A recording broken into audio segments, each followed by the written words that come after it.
Welcome to another edition of Dream Firm Spotlight. My name is Tyler S. Clark, co-founder of Dream Firms, where we create generational wealth and impact for entrepreneurial accountants by systemizing how they attract, win, and retain the business of their dream clients.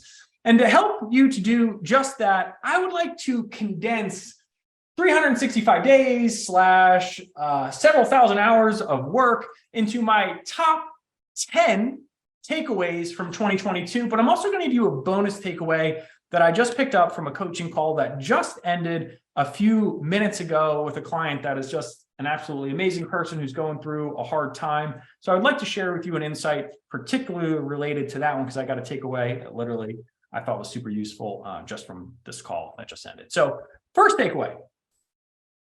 Perfect does not exist, only progress does. I find that paralysis by analysis or perfectionism is the single biggest killer of all growth in the accounting sector, bar none. It is the biggest problem that people need to be able to individually overcome in their own way, because there's an expression that I heard recently, which I like a lot, which is by the time you have perfect information, the opportunity will have passed you by. And so since accountants are typically averse to risk, just as a natural rule, they tend to wait and wait and wait and wait. But by the time that they're ready to act, the thing that they could have acted on a little sooner is not going to be nearly as efficient or as productive as it otherwise would be. So long story short, when you have enough information that will tell you that you are directionally correct, please take that action and start to make progress, because even if you make a couple of missteps, you're still trending in the right direction. And that's all I care about is progress, because perfection doesn't exist. Takeaway number 2, start as an advisor is greater than reposition as an advisor. And here's what I mean by that. What I've realized is most accounting firms are trying to make the transition to selling advisory services, which is absolutely fantastic. And we, of course, have a fantastic resource that helps with making that transition, which is known as our Client Advisory Ascension Script, ascending your existing clients to a higher level with you. But what I've come to the conclusion of is that when you sell on the front end and position yourself and your firm as an advisor from the very first thing that you sell, it makes your journey way, way, way, way easier, because they already think of you as an advisor. And that means that that's what they expect. They're not then expecting it to come at a later date. It's you're starting the relationship as an advisor. And again, it's one of the ways that I like to have people think about this is it's not do you do advisory, it's how much advisory do you do, and in what circumstances is that advisory accessible? Because the truth is you are an advisor, right? It's just whether or not you're positioning yourself as it and how well you communicate what advisory actually means to your clients. So again, just be careful with that. It's much harder to reposition it later. And if you're not exactly sure how to position yourself, well, that's kind of what we do. Number 3, takeaway number 3 here. AI is here to stay, and wow, it is a whole new game. I don't know if you have played with the, chat.gpt. Oh, wow. It is a mind-blowing tool the first time you interact with it. I just played around with it for the first time today because it's blowing up all over YouTube channels, all over Reddit. And I'm like, what is ChatGPT? Like, what is this? And then I saw a video from Alex Hormozi on it, and it blew my mind even more. And then I played with the tool, and I was like, now I totally understand that. So I'm going to drop a link to that video in the comments down below. But you guys got to watch that video, because you cannot possibly understand how much the economy is going to change, how much our service delivery proposition is going to change, how many jobs are going to go away. This thing gives you true insight into what is about to change in the next decade. And if you're proactive, I know you're all proactive. You're proactive. You're getting ahead of this right now. And you're thinking, how do I leverage this? How do I get smart with it? That's what we're thinking about Dream Firms right now. Like all me and my wife and my co-founder, we're talking about, we're just saying, how can we get really smart with this right now? And how can we help pass that on to our clients so that they can leapfrog everybody? Okay, so pay close attention to that.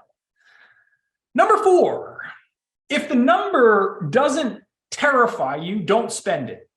Okay, so in other words, I have too many people who have spent too much small dollar amounts on small things that they never done anything with. They have bought courses that they have never logged into. They've bought courses that they barely logged into or gone through maybe 10 to 20% of the material. They have bought all of these low ticket, small things that don't actually move the needle. And the reason they don't move the needle is because they don't actually scare you. They don't force you into motion. And I say this from a point of like true belief, because I'll be honest, it's easy to get complacent when you get to a certain level. It's not that like, you're just like, hey, money's pretty good, right? Clients kind of love us. We're good. And you got to spend some money to get uncomfortable again. And so I recently invested a number that scared me. And the number was $25,000 for what amounted to 3 phone calls with 2 people. Okay. Now, the reason I was willing to spend that amount of money was because these people had already done something that I was looking to do. They built an 8-figure enterprise. Okay. They had gone well past 10 million. And here's what's crazy about that. I spent the money. I was terrified. I was like, I don't even know if these people are like going to like us, if we're going to mesh, if it's going to be a good idea, right? Like I wasn't even talking to the owner when I spent this money. I was like, I don't know. I know for a fact that I made back that money just in the pre-work before the first call. The first call was last night. I made that money back just in the pre-work because it forced me to do the work that I had been neglecting to do because I spent the money and knew I had to get a return on it. It's as simple as that. And so if you find yourself being like, oh, I'm going to spend, like $200 on Upwork with a VA and I'm going to see if it works, it's not scaring you. It's not even remotely you're not even going to care what that person does because it's not enough money to move the needle for you personally. Now, I know everybody's in a little bit of a different place, but again, if it doesn't scare you a little bit, if it doesn't make you uncomfortable, don't even bother spending it. It's just going to be a waste of money. Number 5, takeaway number 5. The reason you tell yourself you can't do something is the reason you need to do it. Now, this is actually a sales kind of closing technique or strategy, but once I heard it, I was like, wow, what a powerful statement. Because we hear so many reasons for why people don't want to do things, right? And then again, apply to accounting, bookkeeping. I can't afford it, right? I can't dedicate the time. I can't do this, can't do that. And I promise, every reason you're telling yourself or why someone is telling you why they can't move forward with your services are the exact reasons that they need to move forward with it. For us, Tyler, I don't have the money to invest in your program. And I go, okay, so when you have the money, then you'll invest, right? They go, exactly. So that once you have the money to invest in the thing that makes you money, then you'll invest in the thing that makes you money. It doesn't make sense. It's like when I get better, then I'll go to the hospital. The logic doesn't follow.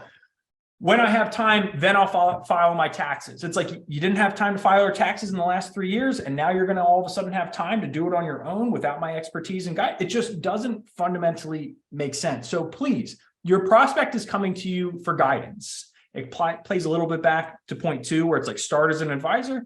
You need to advise them, and they are not going to act always in their own best interest. They're going to act in the interest that keeps them comfortable and protected and safe. And our responsibility as the leaders of our firms is to say, I'm not going to accept the nonsensical things that you throw out. I'm going to cut through them. I'm going to literally push them off to the side, and I'm going to speak to somebody who is truly in power. That is my goal, my only goal in a sales capacity, and definitely as the leader of my firm, is to just not accept the nonsense and speak to somebody who's in power. Number 6, okay. I love this one. This is an expression from France, okay? So the French have an expression, and they love their food here, okay? And the expression is like this. I don't know the French expression. I probably should, but it essentially translates to, I cannot chew your food for you, okay? I'm not going to chew your food and give it back to you. So in other words, I can create the incredible 3/5-star experience, right? 3-star experience in Michelin stars in France, 5 stars, typically what people think of the highest in America, but regardless, I can't create the 3-star experience and chew your food for you.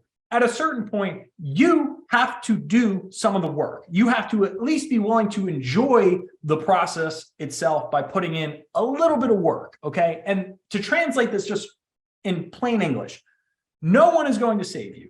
If you buy from me, I am not going to save your business. If you buy from anyone, they are not going to save your business. The money I spent, that 25 grand, they are not going to save my business. I am the one who had to do the pre-work. I am the one that had to show up into the call and extract maximum value from the call. I am the one that had to do that. I had to chew my own food. Yes, they laid it out in a beautiful way. Yes, they cooked all the food in the kitchen. Yes, they did all the things that made me excited and appetized to come in and order something off the menu. They did all of that, but I have to do my part as well. Okay, so please, please, please, no one is going to come and save you. Chew your own food. Sounds a little weird, but at least it'll help you remember that. Okay, takeaway number 8, and I want to give credit to where credit is due. I mentioned him already, Alex Ramosi, dude's awesome. But he has a 3-tier approach to decision making. And I want to give you this 3-tier approach because as soon as I heard it, it really just illuminated it for me. Okay, so the problem with most entrepreneurs in general is they are very good at going after new shiny things or creating new things or chasing new things, chasing new certifications, doing this, doing that, right? But here is the right order to go through business development, the growth of your dream firm. Better, more, new. You improve what you already have to the point where it can't realistically get that much better, okay? Then you do more of that thing. You just get more traction on the thing that's already really good. And then once you have as much traction as you can, you've pushed it as far as it can go, you can't get more from it, then go do something new. And the reason I say this is you could build $1 million bookkeeping business.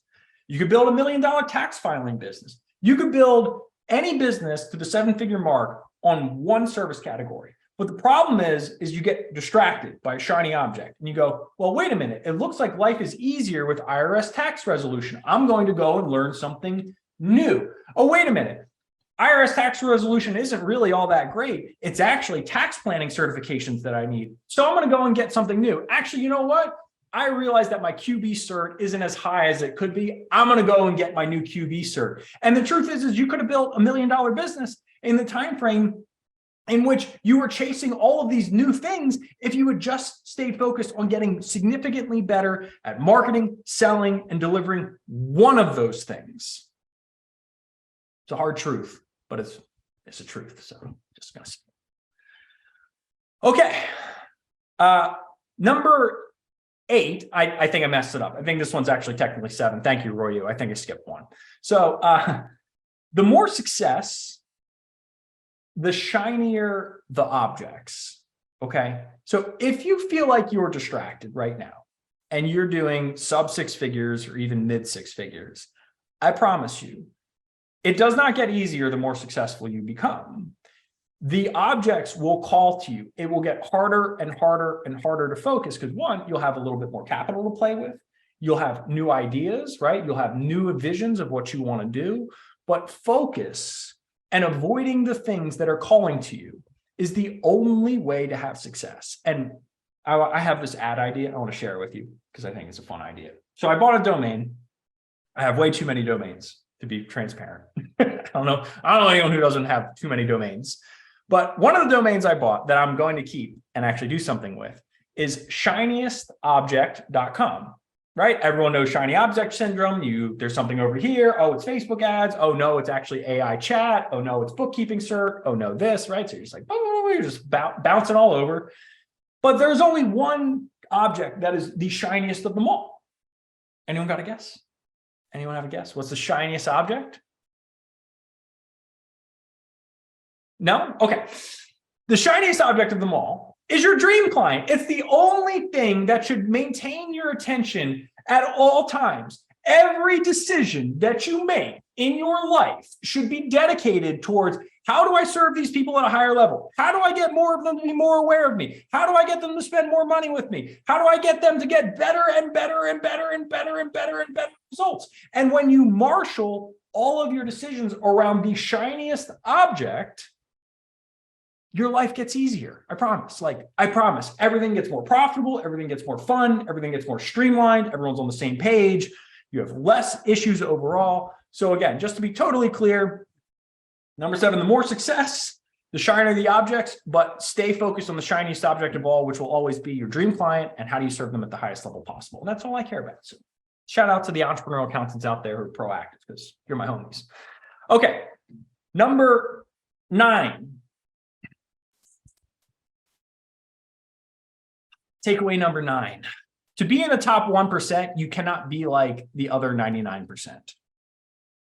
I'm going to say that again. To be in the top 1%, you cannot be like the other 99%. What that means is that you have to be radically comfortable with the idea that you will be unlike almost everybody you come in contact with. You will really truly be an army of one.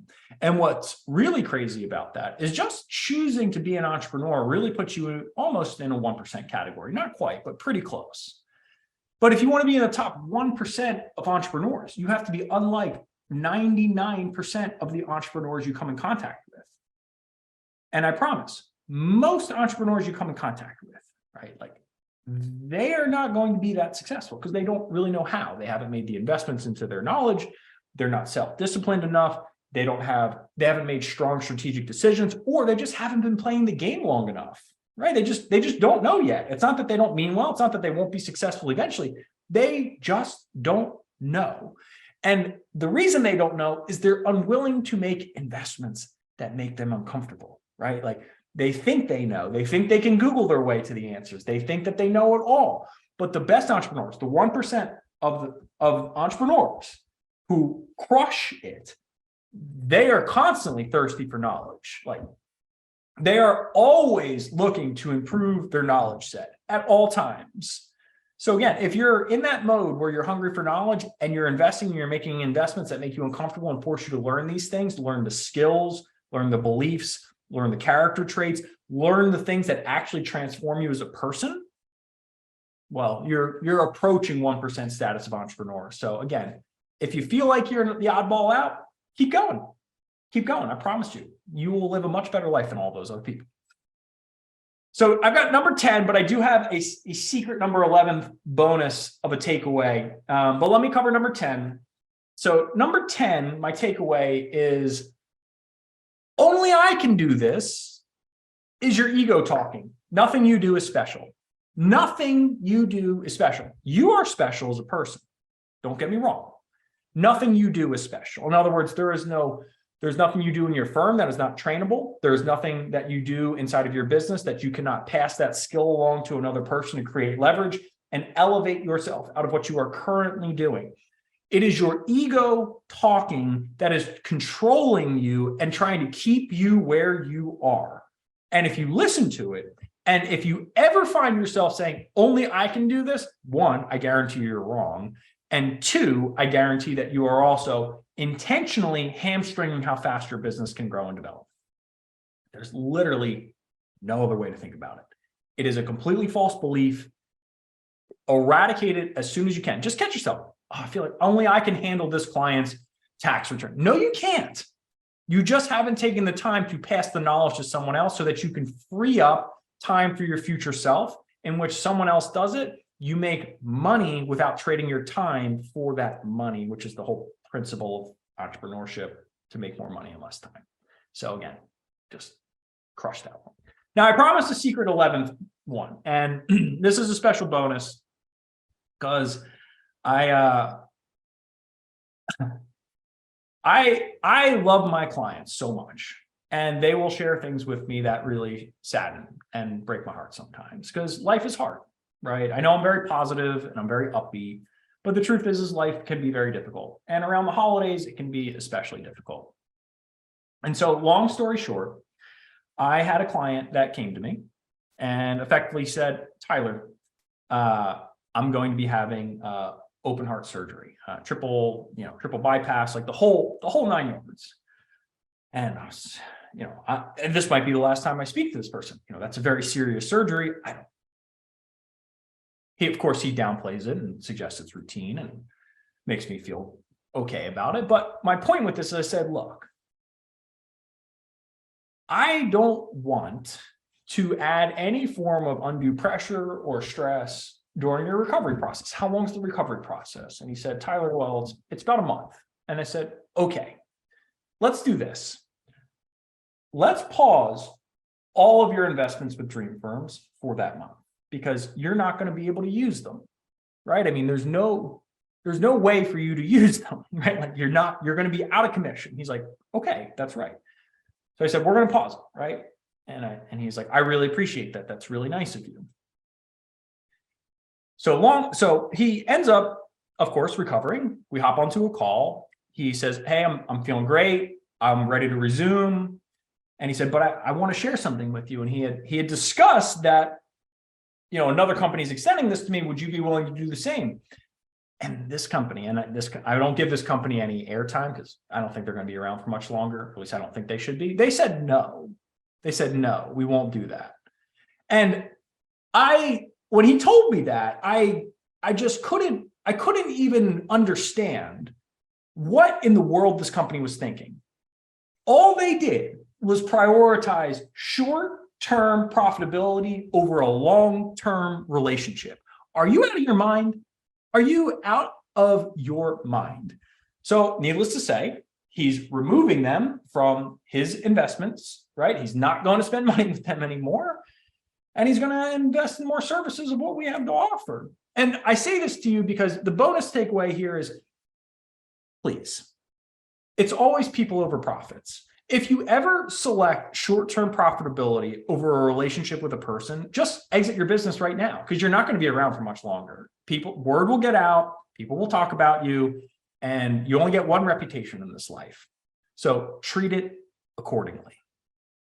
Get one reputation in this life, treat it accordingly. And if you choose profit over people, I promise you, you will not have a chance to even enjoy those profits for very long.